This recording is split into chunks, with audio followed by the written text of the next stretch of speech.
We are now being live streamed. Okay, we'll just give it a minute.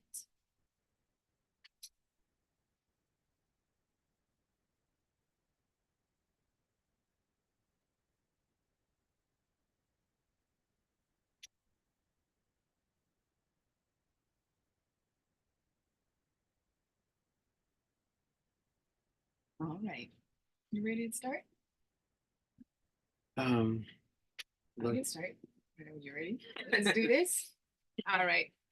Well, thank you, everybody, for joining us this morning and this afternoon for some people who are across the ocean. I think it really warms my heart, and I know Jeff's heart to start this. It's a project we've been talking for a while, and we're very excited to get this going.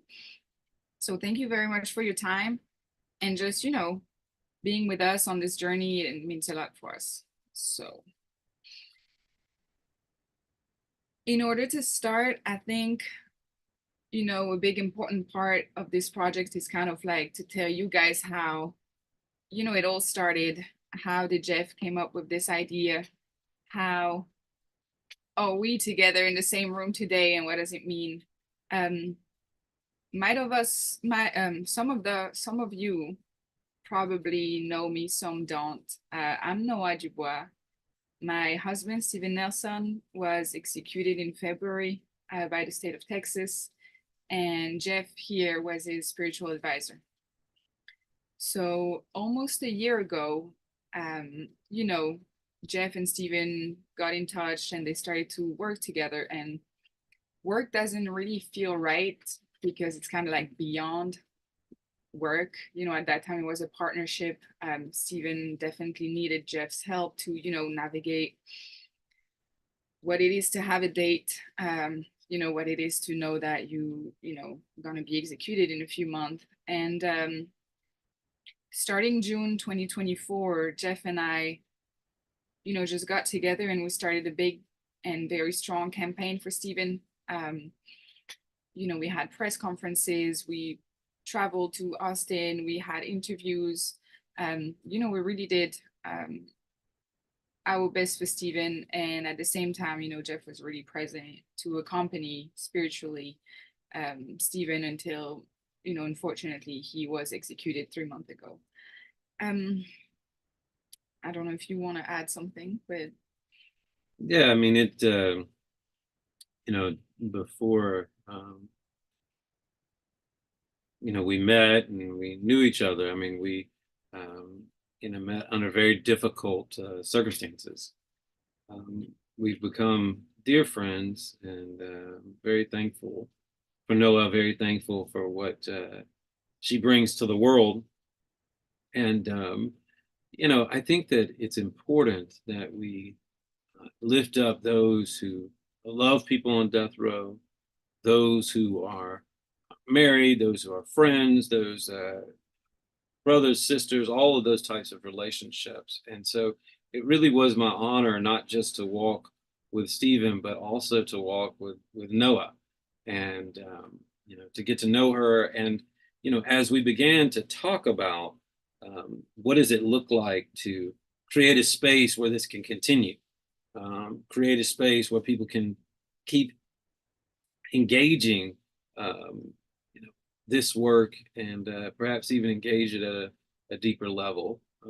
So I think Noah wanted to share a video, or I asked her to share a video of one of our protests. Yeah, it's a very emotional video for me. This was back in November, when we started first situation. He has friends who support him, a lovely partner, May, who loves him unconditionally, and a community who sees his potential and stand by him. Whoever has had the chance to cross Steven's path in the last decade can testify that he's growing. And the death penalty leaves no chance for redemption, and if carried out in this situation and circumstance, will destroy another family, mine. our justice system is supposed to be about accountability and fairness.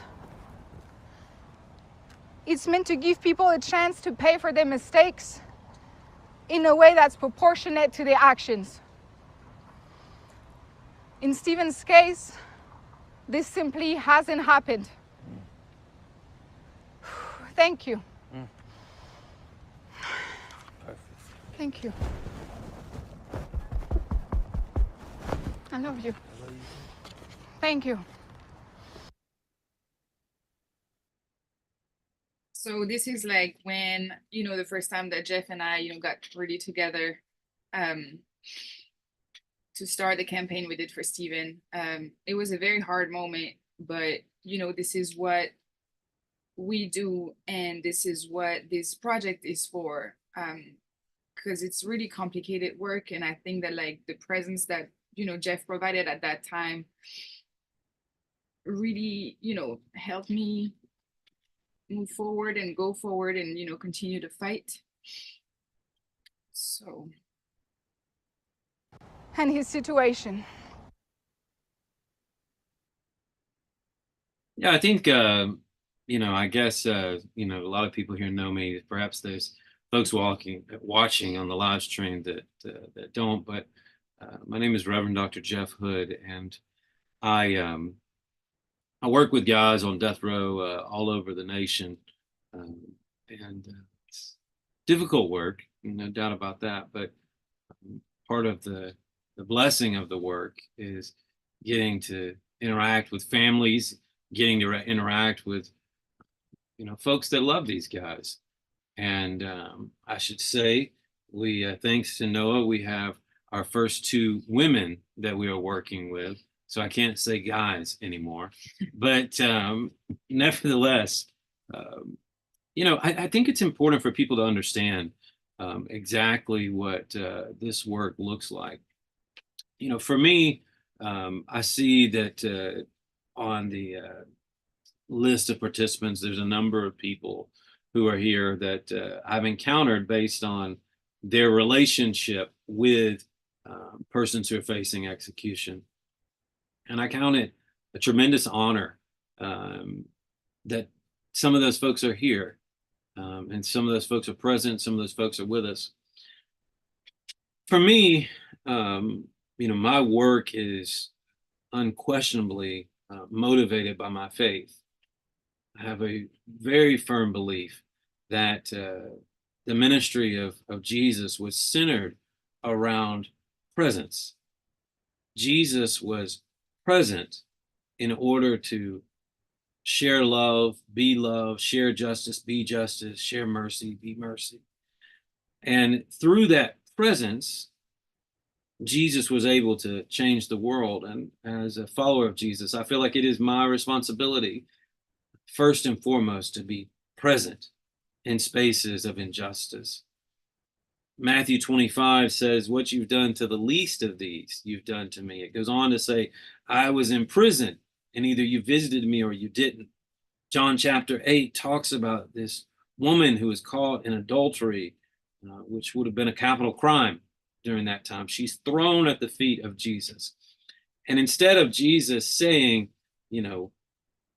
don't stop, whatever, Jesus gets down into the dirt with the woman. He's writing on the ground, which I think is very clear that if this woman would have been executed, if the stones had started flying, Jesus was prepared to die with this woman. And of course, he utters the phrase that has echoed down through the ages, you who are without sin, cast the first stone. So I think with all of the guys that I work with, I want to be present. I want to lift up their stories. I want to make them feel human. I want to give them and their families, those who love them, some dignity back.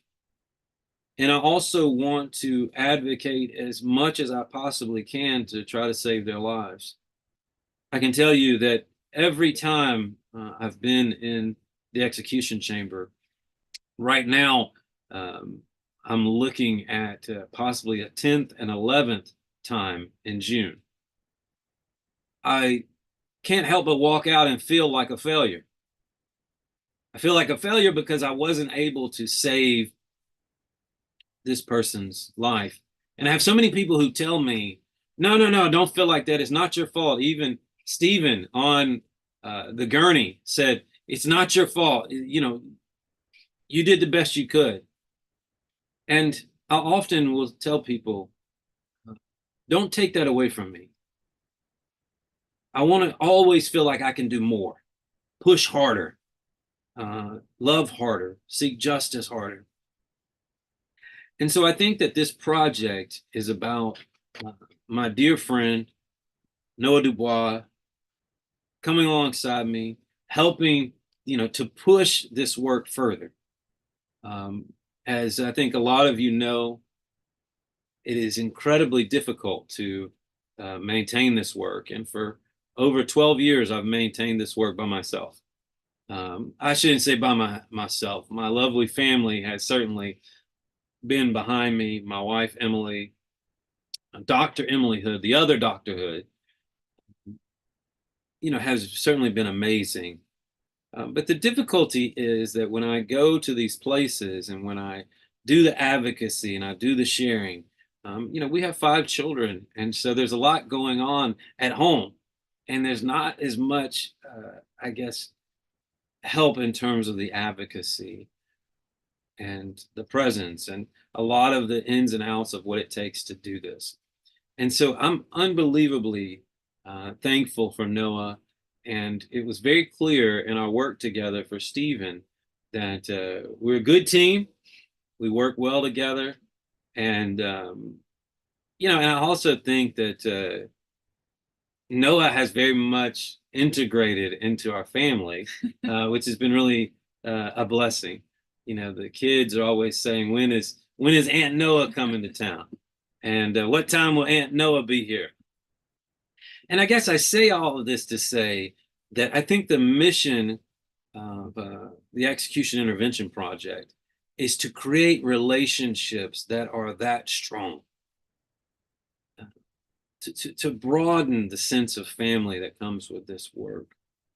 And along those lines, those who participate and connect with EIP are, not just giving money, not just, jumping on an event or sharing an email or something like that. We are asking you to be present with us. As I talked about presence, we're inviting you to be present in the work that we do. And of course, we will more and more grow into that, what that looks like, how that functions.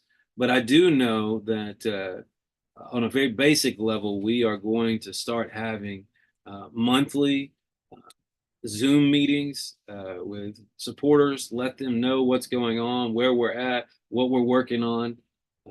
Right now, there are 3 people that we are working with who are scheduled to be executed in June. And I think that's incredibly important to point out. The first 2 are June the 10th. And before we get to talking about Greg Hunt and Anthony Wainwright, I wanted to share a little video of, and to be quite frank, this is not the best interview I've ever done, but I'm sharing this video because I look like absolute shit. And this was like the 30th interview I'd done after Kenny Smith's execution. And I think it really illustrates the difficulty of the work.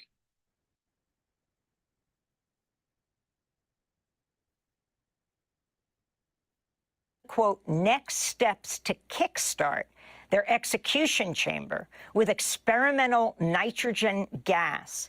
Just days after Alabama used the same method for the first time in U.S. history, gassing a prisoner to death. The UN has warned this is a form of torture. It was the most horrific thing I've ever seen. I mean, the gas mask fits from the top of the head to under the chin. It's looks like a firefighter's mask.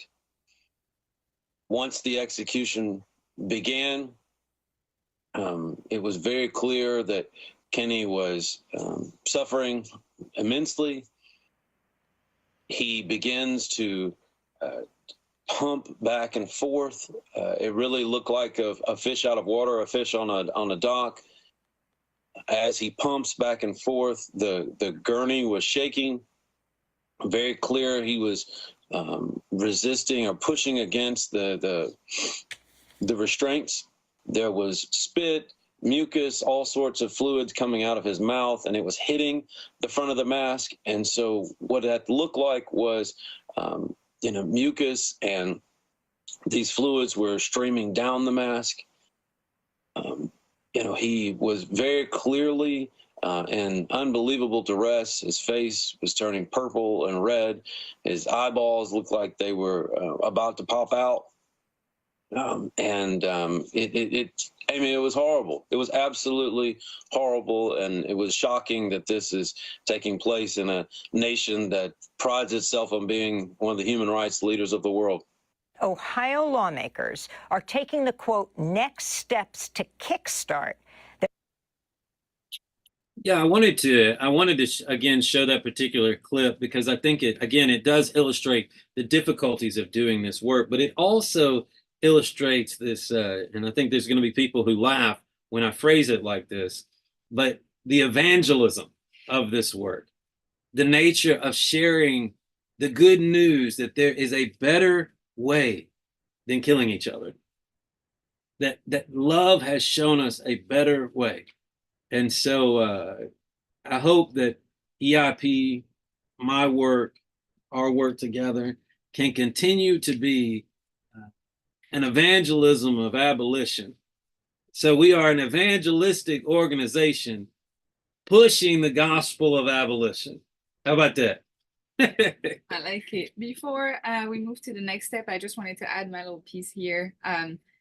Jeff illustrated, very well what our mission is. I just, want to add on a personal level, going, through this with Stephen, being there in the chamber.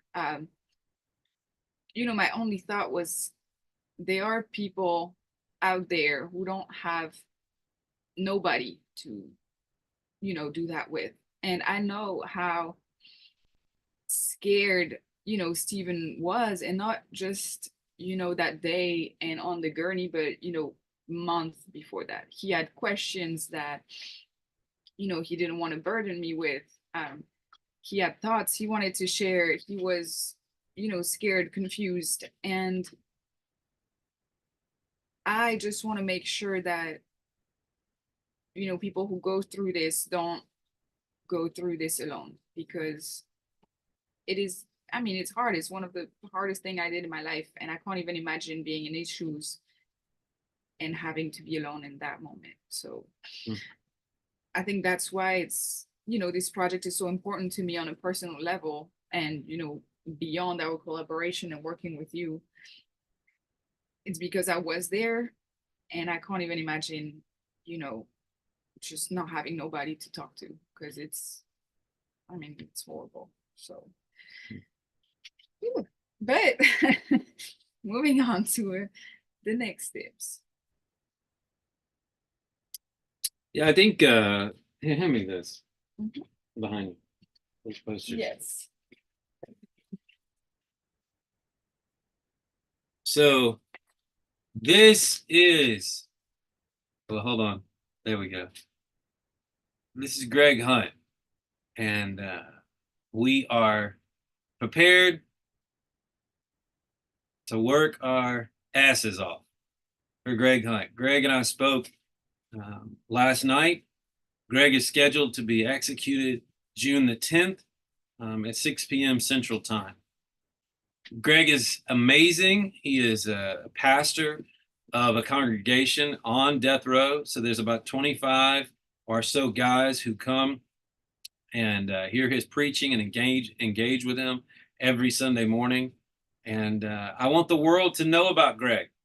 And it's one of the reasons I get these huge posters made, because I want people to have to see his face. I want people to have to see their face and know that they're dealing with a real, live, breathing human being.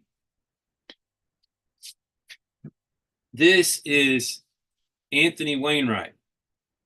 Anthony is a very dear friend of mine. We have been working together for almost 3 years now, and he's a beautiful soul.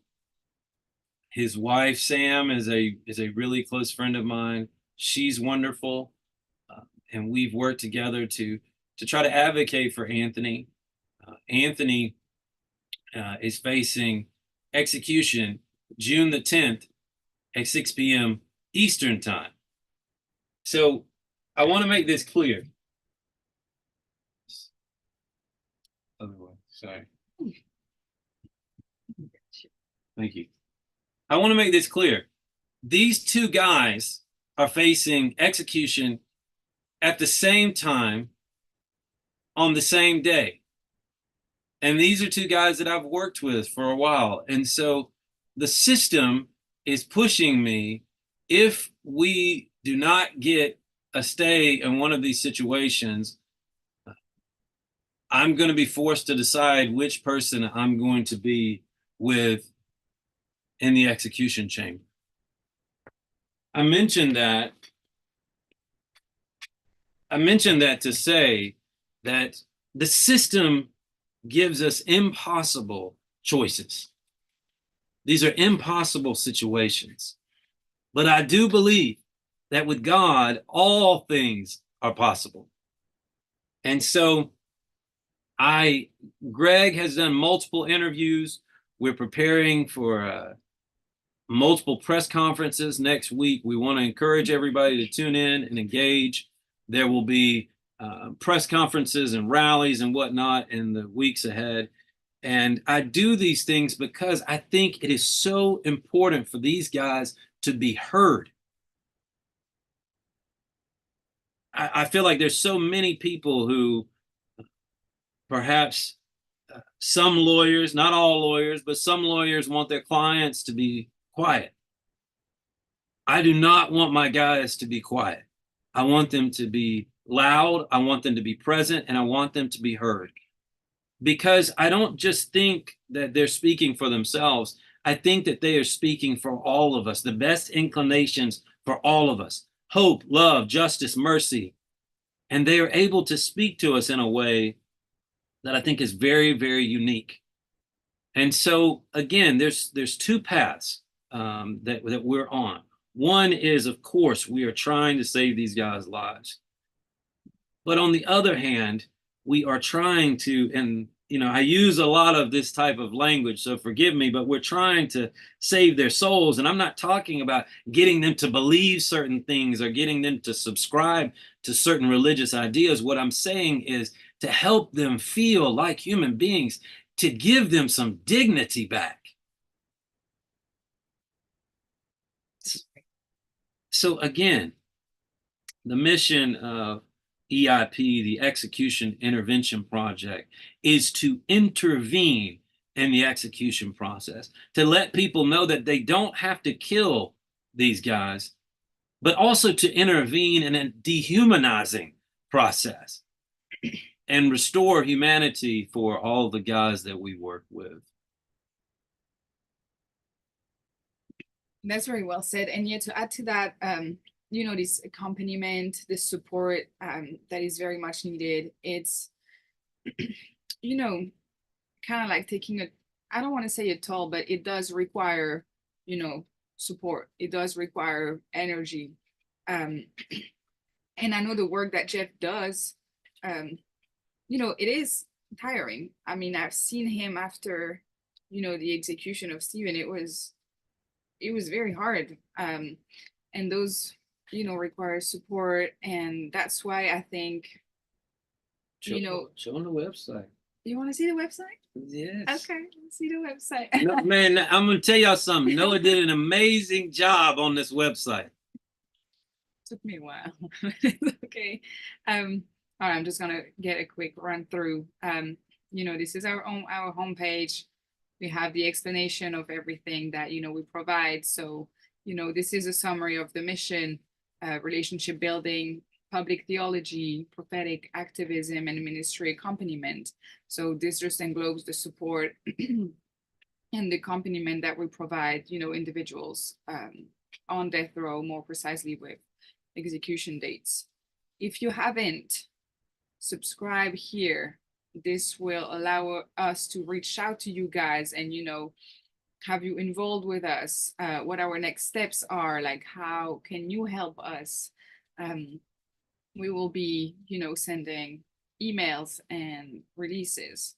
This is basically just a summary of, you know, our story, and we mentioned it earlier, so I'm not gonna run you through. I'm not gonna go through it again. I also wanted to share, go to the bottom, somebody who is not with us today, but who has been an incredibly important part of my life as we keep suing the shit out of departments of corrections, and, you know, demanding that we want justice. We don't want, you know, just to be pushed around. We want justice. So Greg Gardner is general counsel for the Execution Intervention Project, and he's been my attorney for a number of years now, 5 or 6 years now. Greg is absolutely amazing. He was part of the Ramirez versus Collier decision, which is the decision that paved the way for spiritual advisors to be in the execution chamber a number of years ago. And so, again, I can't say enough about how wonderful Greg is. And I'll also plug his book. He's got a book called Federal Habeas Corpus Procedural Basics, A Concise Introduction. It is a really valuable book to explain what this habeas process looks like, and which also helps us advocate for these guys, more clearly advocate for these guys on death row. Thank you.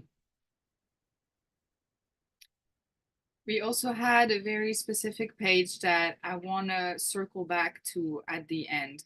This is the essence of our project. We also have a news page where we're going to be able to, you know, publish everything that EIP is doing and involved in. We have the donate page, which, like I was saying, this is very important. You know, like, we need you. We need money to, you know, get this going, to go places, to support, you know, these individuals. It allows us to, you know, pay for travel and just, you know, be there, especially during the execution, visit. You know, we have expenses, not a lot because we're only 2 people, but we do have expenses that, like, I can't cover by myself. And I think it's very important that, like, you know, we need your help. We need those donations. Scroll down just a little bit. I wanted to quickly speak to the donations, because I think this is a really important piece. I want everyone to know that you know, obviously we're not in this to get rich. We're not in this to you know, any sort of fancy cars, diamond rings, whatever you want to say. But one of the reasons why we are encouraging people to give monthly is because we want people, when they give, to make a commitment to this project, to be involved for the long haul, which is why $5 a month or less, or more than that, or however much you're able to do. You know, we see this as a collaboration, a partnership, and which is why we, you know, feel very confident and determined to have various events. I wanted to speak to our nonprofit status. We have been registered as a nonprofit in the state of California. We also Currently pending. Yeah, we're currently pending for the IRS, you know, status. 501c3 status. So we want to make very clear that right now, your donation is not tax deductible at the moment, but will be tax deductible once we get the 501c3 status. As soon as they get approved, exactly. So I wanted to say all of that, and I also think that you know, it's important for people to know where some of this money will go. This morning, I put $50 on one of my guys' accounts in Oklahoma. We're going to be traveling, or I'm going to be traveling June the 10th, back and forth over and over again to visit Greg, visit Anthony, visit Greg. June the 9th, we're going to be doing a petition delivery in the morning in Alabama and in the afternoon in Florida, so that we will have enough time to get to both. So there's a lot going on. But again, I'm interested, or it would be most helpful to pay for, the gas, hotels, those sorts of things. So I don't want anybody to think these guys are trying to get rich. Noah's rich. I'm not. I wish. I wish, God damn it. All right. But yeah, all in all, to just summarize, like, we are only two people. Jeff is doing most of the work, and as much as I can help, like, we also need your help. And with this, donation monthly, and where was I going with this? Yes, we want to, like, start to have members, communicate with us, having like a monthly meeting, be able to, like, do this as like a group, as a team, so we can, share what our next steps are with you. I think overall we just want to feel that, like, yeah, this is a big team, even if we're only two, like, that's why we need you, and we want you involved, and not just with the donation, but also, like, with visibility and etc. So I'm gonna start, putting this together as soon as I go home next week. But yeah, stay tuned. You will hear from me. I also feel like I need to briefly thank the biggest benefactor of my work for 12 years has been Dr. Emily Hood. So I want to make sure that, she gets a shout out, but I also want everyone to know that I think she wants her benefactor status to be less. But I wanted to move on quickly, and we won't take up too much more of y'all's time, but I did want to sit here for a second with, I call them my guys. These are all the guys that I've accompanied to their executions. And I wanted to say their names, because I think it's important to not just see them, but hear their names. On the bottom, all the way to the left, is Michael Smith. Next is Scott Eisenberg. Next is Anthony Sanchez. Arthur Brown. Casey McWhorter. At the top from the left is Stephen Nelson. Emmanuel Littlejohn. David Hosier. And Kenny Smith. And I want to lastly say that these guys are the reason that we keep going. And I can tell you that every single one of these guys,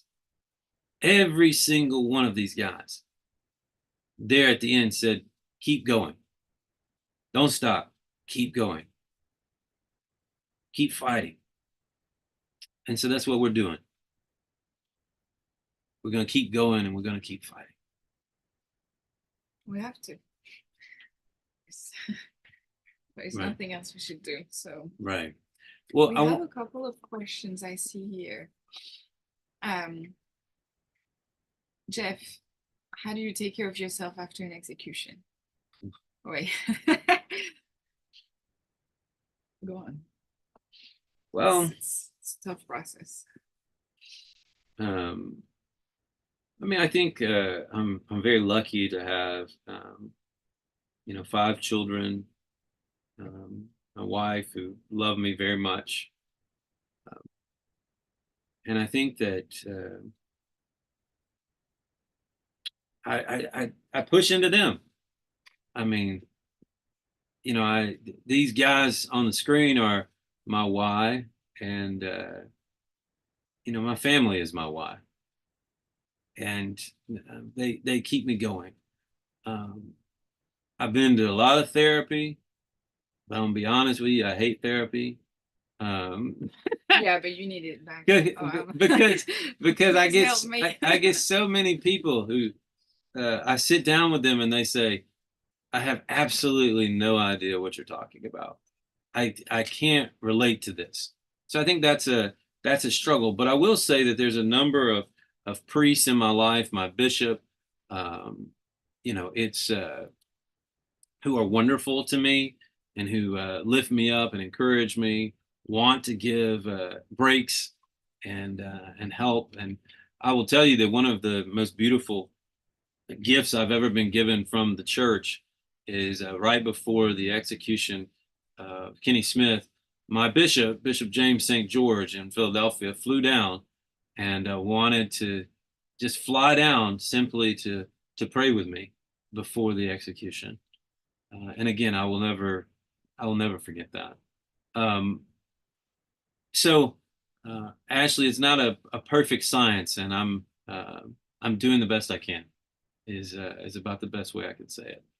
I see James Powell is up there, and we love James from Hi, USA Today. James. Yes. He's written about Stephen, some written about some of my work. But James said, how do you see the Execution Intervention Project interacting with other anti-death penalty organizations? I was on the phone this morning with a wonderful friend by the name of Bridget Maloney. I don't know if she will claim me, but she's a communications director for Floridians for Alternatives to the Death Penalty. And we were planning together what some of this activism for Anthony is going to look like. As I think is people are well aware of, Abe Bonowitz and I are very good friends, and we work together a lot. The wonderful and stunning Allie Sullivan is helping us run this thing right now. She's in the background, and I'm so thankful for her. But I'm willing to work with whoever's willing to work. I think that it's a cause that needs us to stick together. That needs us to work together and help each other to grow and to because we need this to become exponential. We can't just act as little tiny groups that are behaving and living on their own. I think this community needs to grow to support each other so we can be bigger and have a bigger voice and do just bigger things, if that makes sense. Yeah, and I'll also say this, James, and definitely print this in USA Today. I have enough. I have enough bullshit in my life. So if people are about bullshit, I'm not interested. But people who are not about bullshit and who are interested in working together, I'm more than happy to engage and work together. And I think that's incredibly important. I was also going to say, I see Lisa Taylor Clark on here. Lisa is a good friend of mine, and she was also partner with Casey McWhorter, whose picture is on the screen, or was on the screen. I just am very thankful for Lisa. Lisa has a resource out there that she created for families who have lost folks to executions and moving through that and engaging that. So I wanted to give her a shout out. I hope I get to everybody. Or I saw Kat Beaudry, I think is how you say your name. But I have Kat wrote a wonderful book. I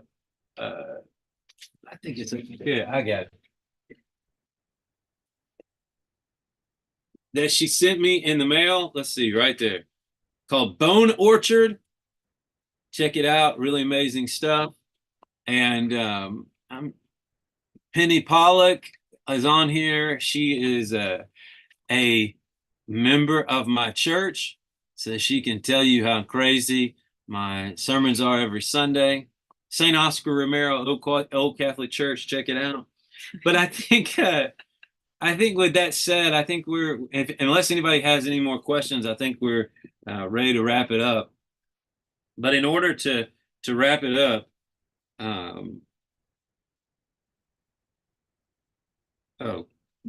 Allie sent me a wonderful text message I should have gotten 5 minutes ago.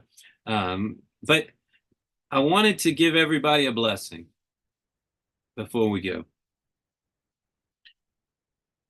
Our work is deeply undergirded in spirituality. And it's because that we all have a physical side and a spiritual side. We fight for the body and we fight for the soul. And so now, may you feel your body. May you know your soul, so that you might be about the work of justice, that you might spread love wherever you go. In the name of the Father, the Son, and the Holy Spirit. Amen. Thank y'all. Many blessings.